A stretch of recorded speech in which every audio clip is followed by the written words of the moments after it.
The national government administration officers, particularly chiefs and assistant chiefs, stand at the center of this transformation. You are the bridge between the state and the public in the remotest parts of Kenya, in every village, the first responders when crisis strikes, and the daily visible face of government to millions of Kenyans across our nation. I have received, as the minister has said, the Jukwaa la Usalama report, a document that captures the reality of millions of Kenyans in matters of security, governance, and community well-being. It reflects the concerns and equally the aspirations of our people, insights from local leaders and citizens, and clear recommendations to strengthen service delivery, public order, and public security. I commend the team at Interior, led by the Minister, for steering the Jukwaa la Usalama consultations across the 47 counties, and for ensuring that the voice of the citizens remains firmly at the heart of policy formulation. We are confronted with community-level conflicts requiring swift intervention, sporadic criminal activities driven by socioeconomic pressures, emerging threats shaped by technology and evolving criminal tactics, localized tensions over resources, boundaries, and competition, and humanitarian challenges such as drought, displacement, and natural hazards that strain communities. These realities demand proactive leadership, accurate intelligence, coordinated action, and a professional administration that works hand in hand with citizens as partners. The Jukwaa la Usalama forums were genuine public engagements, and their recommendations must and will be translated into concrete action. The stability of our country, the success of our economic transformation, is directly tied to the work you do every single day. Your service enables farmers to produce and transport goods safely, traders to conduct business free from extortion and disruption, youth to pursue opportunities peacefully, infrastructure projects to proceed without interference, and communities to maintain confidence in public institutions. I must single out chiefs and their assistants for supporting the Ministry of Agriculture. When I came into office, we had only 300,000 registered farmers. But in a record 3 weeks, chiefs and assistants across Kenya raised that number to above 5 million. And they did it free of charge. I want to say congratulations to the chiefs. Now the Ministry of Agriculture has documented farmers, whether they are coffee, tea, wheat, maize, sugarcane, and all other farmers. They are now in the process of documenting all our livestock farmers to make sure that agriculture is driven on the basis of data that is accurate, and that we can design public policy and carry out public support to all sectors on the basis of accurate information. When I entrusted the responsibility of managing the Interior docket to CS Murkomen, and he asked me what were my expectations of this sector, I asked him to go and listen to the people at the grassroots, to go and engage chiefs, their assistants, the Nyumba Kumi people, and citizens. I am very happy of the outcome of that engagement because it truly reflects a bottom-up approach to security, and it gives us the needed information that will guide our formulation of the undertaking of security operations, governance interventions, and policy coordination in government. I must commend chiefs and their assistants, and the Nyumba Kumi people below you for supporting the registration of SHA, making sure that every citizen is registered. The work you are doing records every day 30,000 Kenyans register on SHA. Today we have 27.8 million people registered. Most of that effort has been undertaken by leaders at the grassroots, community health promoters, chiefs, their assistants, and people at that level. I must also commend you for what you are doing on matters education. We have agreed that no child, irrespective of the family they come from, should be left behind in matters education. It is the responsibility of every chief and assistant to make sure that no child in your locality is left behind or remains without going to school. I am very happy with the reports that I am getting on what chiefs and their assistants are doing and what the whole national government administration officers are doing. Our housing agenda seeks to stimulate employment and provide dignified living conditions. Ongoing programs include affordable housing projects in urban and peri-urban areas, upgrading of roads, electricity connectivity, water provision, modern markets, public facilities linked to housing projects, and job creation opportunities for young people. When we say, for example, for all public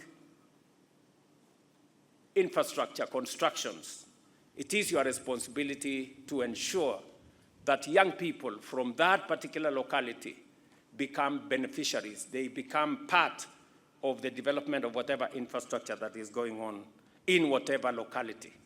We are rolling out a big market infrastructure program around Kenya.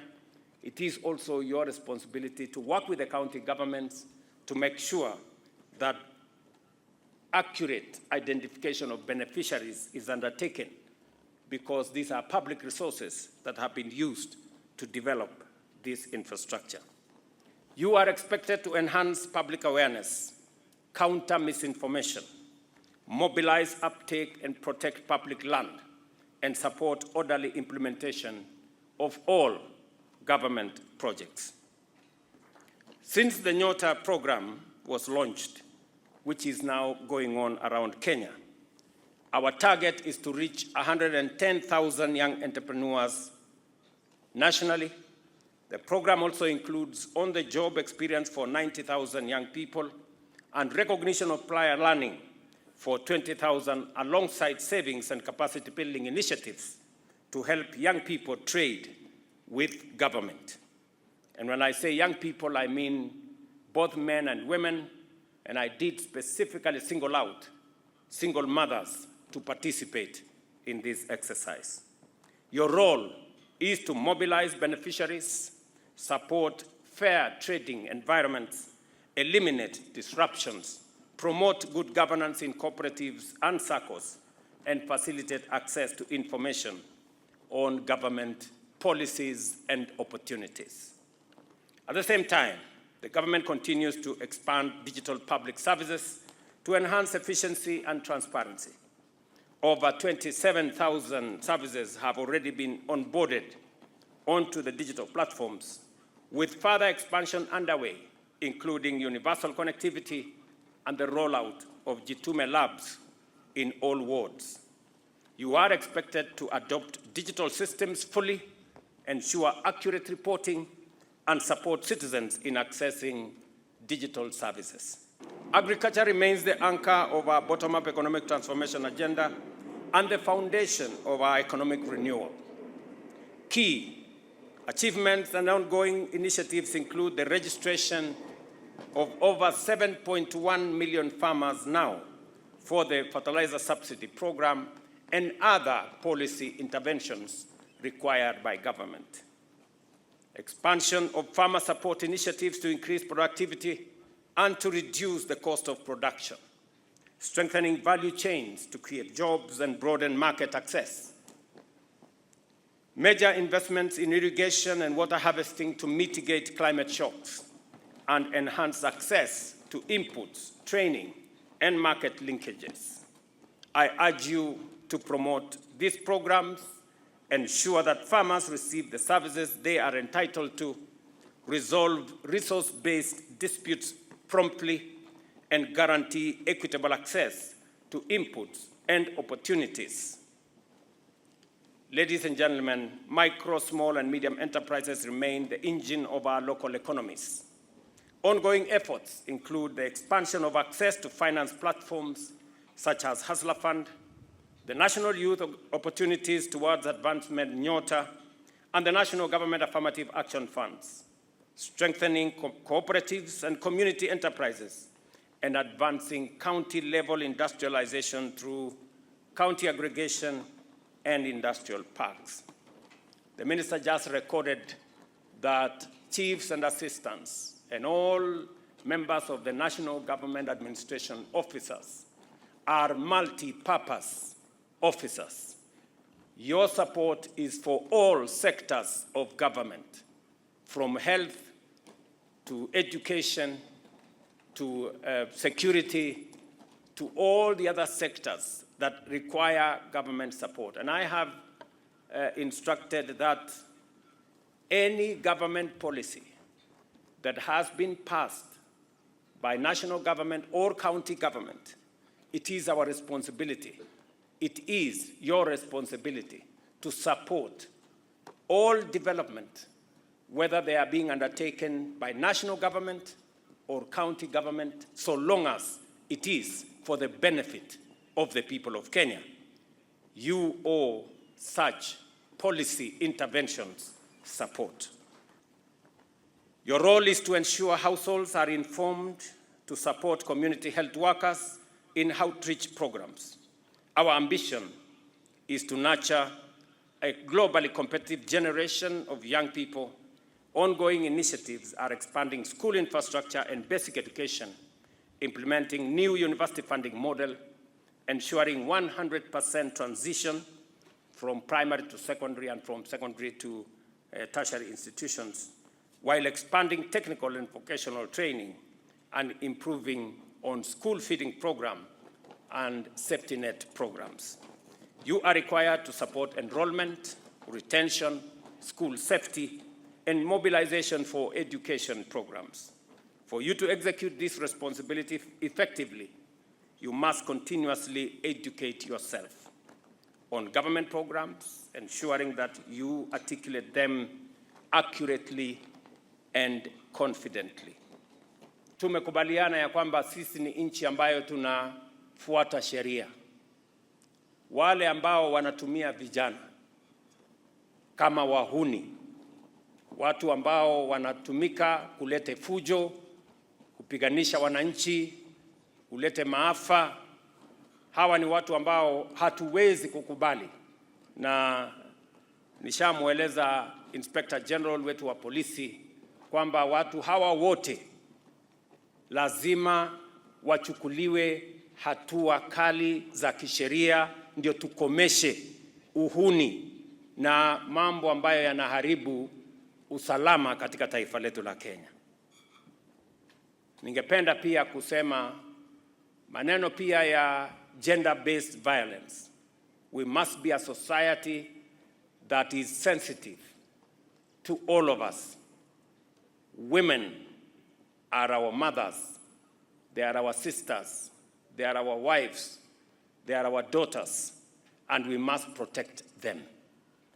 Tumekubaliana ya kwamba sisi ni nchi ambayo tunafuata sheria. Wale ambao wanatumia vijana kama wahuni, watu ambao wanatumika kulete fujo, kupiganisha wananchi, kulete maafa, hawa ni watu ambao hatuwezi kukubali. Na nishamueleza Inspector General wetu wa polisi kwamba watu hawa wote lazima wachukuliwe hatua kali za kisheria, ndio tukomeshe uhuni na mambo ambayo yanaharibu usalama katika taifa letu la Kenya. Ningependa pia kusema maneno pia ya gender-based violence. We must be a society that is sensitive to all of us. Women are our mothers, they are our sisters, they are our wives, they are our daughters, and we must protect them.